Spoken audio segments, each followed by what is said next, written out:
తొగట వీర క్షత్రియుల చరిత్ర.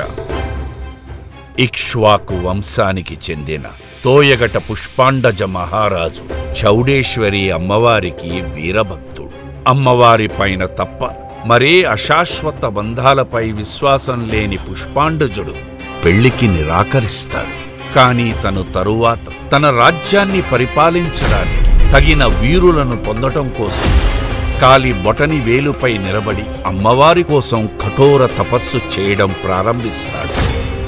అప్పుడు అమ్మవారు ప్రత్యక్షమై, భవిష్యత్తులో నువ్వు దేవతలకు రాక్షసులకు జరగబోయే యుద్ధంలో సహాయం చేస్తావు కాబట్టి నీతో కలిసి పోరాడేందుకు నీకు కావలసిన వీరులు ఉద్భవిస్తారు.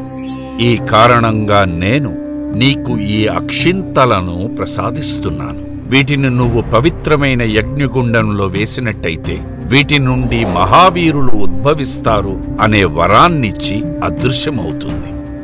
వెంటనే పుష్పాండజుడు ఋషులు, మహారుషులు, దేవతలు, కింపురుషులు, గంధర్వులు, యక్షకులు మొదలైన వారిని పిలిపించి మహాయజ్ఞగుండం తయారు చేయించి అందులో అమ్మవారు ప్రసాదించిన అక్షింతలను వెయ్యగా అందులో నుండి 360 మంది మహావీరులు ఉద్భవిస్తారు.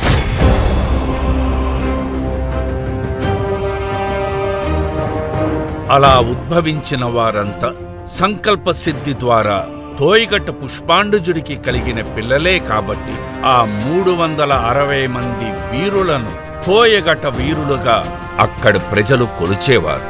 అలా తోయగట వీరులు అన్న పదం క్రమక్రమంగా వాడుక భాషలో తొగట వీరులుగా మారిపోయింది. ఈ విధంగా ఉద్భవించిన 360 మంది క్షత్రియ వీర పరంపరే ఈ తొగట వీర క్షత్రియ వంశం.